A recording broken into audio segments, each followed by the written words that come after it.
जो काल नहीं है, ये क्या है? ये दंभ और कपट।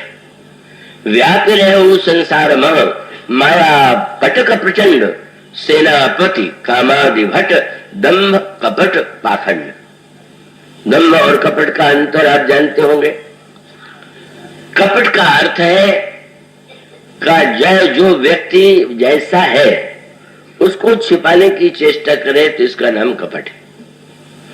और दंभ का अर्थ है जो नहीं है, जैसा नहीं है वैसे दिखलाने की चेष्टा करे तो दंभ है। तो वस्तुतः कपट और दंभ एक साथ ही दिखाई देते हैं। मारीच रावण जब सीता जी का हरण करने के लिए जाता है तो कपट मृग लेकर के जाता है, पर कपट मृग के साथ साथ फिर वो जब कपट मृग के पीछे प्रभु भागते हैं तो साधु के वेश में सीता जी के सामने आता है। साधु का वेश माने दंभ। मारीच कपट है और रावण साधु के रूप में दंभ है। और तब तो स्वामी जी का अभिप्राय यह है कि कलयुग की सबसे बड़ी समस्या यह है कि उसमें सबसे अधिक प्रभाव दंभ का ही होता है और व्यक्ति की धारणाएं परिवर्तित हो जाती हैं और उसमें जितनी आलोचना सबकी की गई कि कोई ऐसा वर्ण नहीं है, कोई ऐसा धर्म नहीं, कोई ऐसी धारणा नहीं है कि जो समाज में बदल न जाती हो। आप वक्ता से ही तो कथा सुनेंगे, रामायण सुनेंगे, कथा सुनेंगे तो वक्ता अब कालिने में राम कथा सुनाता है। अब अगर कोई राम कथा सुनावे तो आप तो कहेंगे कि भाई बहुत अच्छे व्यक्ति हैं। अब गोस्वामी जी तो इतनी कड़वी बात लिख देते हैं और गोस्वामी जी क्या लिख देते हैं, क्या गोस्वामी जी ने कहा और उसमें विचित्र वाक्य कहा गया कि वक्ता कलयुग में कौन होते हैं। वक्ताओं से मैंने इसलिए प्रारंभ किया कि आप लोग ये समझे कि दूसरों के यहाँ दोष देख रहे हैं। मन वो कहते हैं कि मन क्रम वचन लबार ते वक्ता कलिकाल में। जो मन से वचन से कर्म से झूठे हैं वही कलयुग में वक्ता है।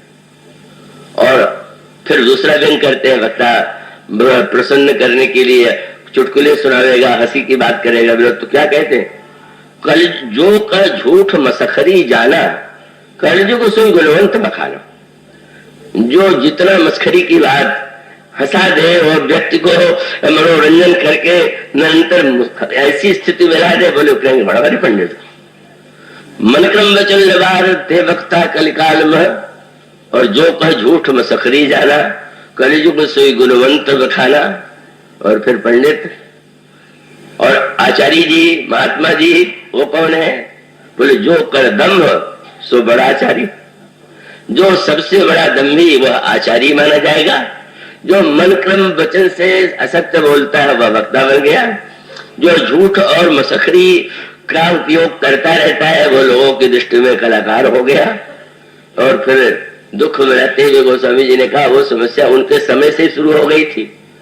तो उन्होंने कहा कि पहले तो लोग वेद शास्त्र पुराणों के द्वारा अपनी बात सिद्ध करते थे, पर गोस्वामी जी के समय वो एक परंपरा ऐसी चली थी कि जो वेदों की निंदा करते थे, पुराणों की निंदा करते थे और कहते थे कि वेद पुराणों में वो क्या है जो हमारे पास है।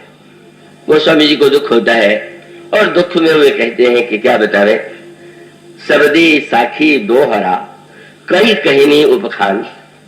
आज भगवान की भक्ति का निरूपण या तो शब्दी के द्वारा हो रहा है। ये निर्गुण निराकार परंपरा में ग्रंथ है, उसका नाम शब्दी है। उस परंपरा में बहुत से लोगों के जो पद है उनका नाम साखी है। और फिर वो एक नए प्रकार की रहस्यमयी भाषा में कहानियां बना के और नए नए उपाख्यान गढ़ते थे।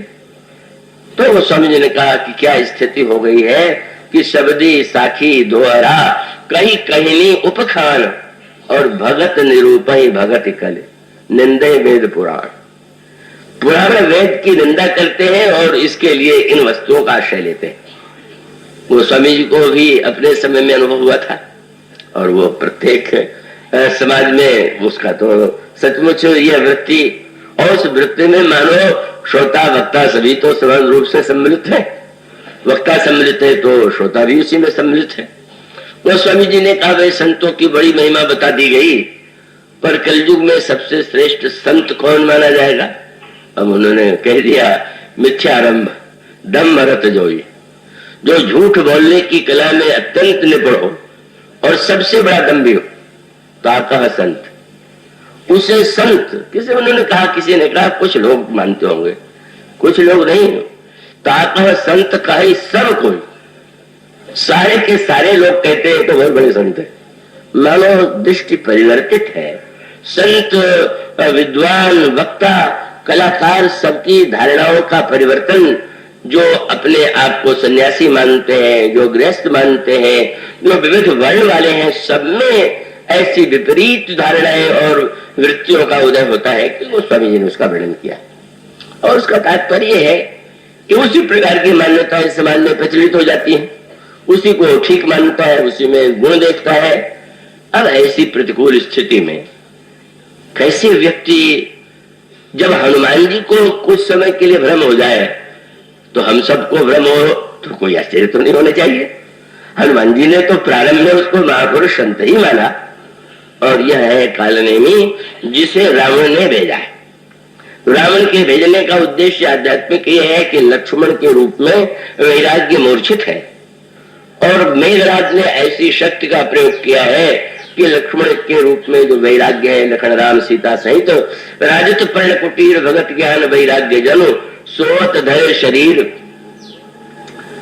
और हनुमान जी है प्रबल वैराग्य दारुण प्रभंजन करे। लक्ष्मण जी वैराग्य है, हनुमान जी प्रबल वैराग्य है। इसको कमी के अर्थ में न देखिएगा। बहिरंग रूप से लक्ष्मण जी गृहस्थ है और बहिरंग रूप से हनुमान जी बाल ब्रह्मचारी हैं, और उस संदर्भ से वैराग्य के दोनों रूप हैं। वैराग्य मूर्छित है, भक्त देवी लंका में बंधनी है, और ज्ञान और मोह का युद्ध चल रहा है। लंका के दुर्गुणों से लड़ाई चल रही है, और उसमें काम सफल हो गया है। हनुमान जी औषधि लेने जा रहे हैं। कथा का फल यही है कि हमारे जीवन में अगर ज्ञान का उदय हो रहा है, वैराग्य की स्थिति कुछ आगे बढ़ रही है, और हमारे जीवन में अगर भक्ति रस का सही अर्थों में भक्ति रस का उदय हो रहा है, तो भगवान के चरित्र का, भगवान के नाम का यही उचित प्रभाव है। अब यहाँ पर रावण जाता है कालनेमी के पास और यही कहता है कि तुम तो बड़े कलाकार हो, तुम तो दम्भ के ऐसे साकार विग्रह हो। और जा रहा है बंदर, और सूर्योदय से पहले अगर दवा ले आवेगा तो लक्ष्मण जीवित हो जाएंगे, इसलिए ऐसा उलझाओ कि सूर्योदय तक तुम ऐसा उपदेश दो कि वहीं रुका रह जाए, दवा ना आवे, लक्ष्मण की मृत्यु हो जाए। और जब लक्ष्मण की मृत्यु हो जाएगी तो राम तो निराश हो जाएंगे कि लक्ष्मण के बल से लड़ रहे, और उसके साथ साथ सीता तो या तो मेरी बात मानने को बाध्य है या प्राण दे दे। माने रावण का उद्देश्य है ज्ञान वैराग्य भक्ति का विनाश। और हनुमान जी जब जाते हैं तो मारीच जब राम कथा सुनाता है तो देखिए ना, कथा का उद्देश्य है ज्ञान वैराग्य और भक्ति की वृद्धि, और उसकी योजना है ज्ञान वैराग्य भक्ति का विनाश। और उसकी कसौटी है, आप उन्नति कर रहे हैं कि अवनति कर रहे हैं, क्या इसके लिए क्या दूसरे से पूछना पड़ेगा क्या? आपके आंख में जो आप कहते हैं हम दवा लगा रहे हैं, आंख में दवा डाल रहे हैं, लाभ है कि नहीं इसको दूसरा बतावे। आपको अगर पहले से अच्छा दिखाई दे रहा है तो दवा काम कर रही, और पहले से भी कम दिखाई देने लगा तो समझ लीजिए किसी काम की दवा नहीं। तो ये तो प्रत्येक साधक को समझना है कि उसके जीवन में इन वृत्तियों की वृद्धि हो रही है कि नहीं हो रही है तो अपने आप को उलझाए हुए है, मार्ग में ऐसे पथ में बैठा हुआ है।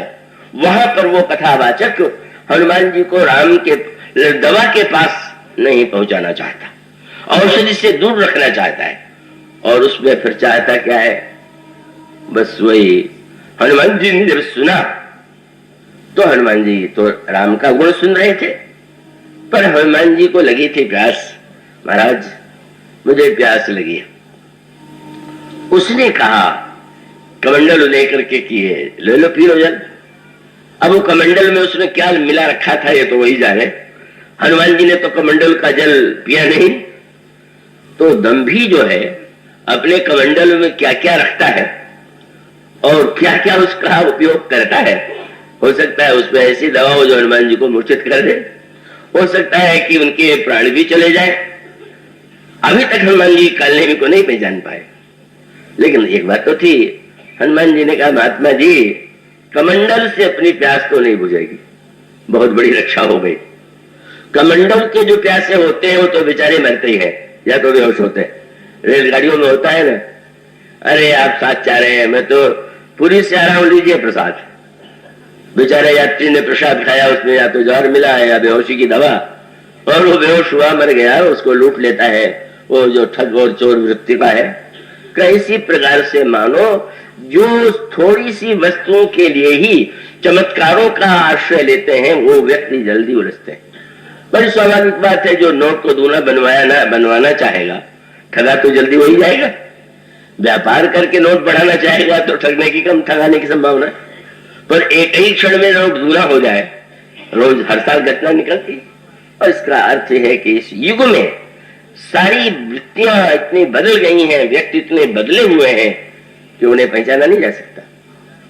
तब हनुमान जी से कहना पड़ा कि अब कमंडल उनसे नहीं प्यास बुझाएगी तो सरोवर में चले जाओ। हनुमान जी जब जाने लगे तो उसका रूप धीरे धीरे सामने आने लगा। उसको एक चिंता हुई कि मैंने इतनी सिद्धि चमत्कार की बात सुनाई, पर ये बोला कुछ नहीं, एक बार भी नहीं कहा कि महाराज आप तो बड़े सिद्ध पुरुष हैं, आपकी दृष्टि तो बड़ी व्यापक है। मेरी महिमा का एक वाक्य भी इसने नहीं कहा तो नहीं रहा गया। उसने कह दिया कि देखो पियो जल, स्नान करो और जल्दी आओ। क्यों? बोले सर मज्जन करी आतुर आवहु, दीक्षा देऊं ज्ञान दे पाओ। बस आओ दीक्षा ले लो, और जो ही मुझसे दीक्षा लोगे तो दिव्य दृष्टि मिल जाएगी। धन्य है वो दम्भ जो हनुमान जी को भी दीक्षा देना चाहता है, जो हनुमान जी को ये कहता है कि आपको दिव्य दृष्टि मिल जाएगी। और विचित्र बात है, इतने पर भी हनुमान जी ने नहीं पहचाना। माने दम्भ कितना कठिन है पहचानना, इसकी ओर संकेत। लेकिन दम्भ से बचता कौन है?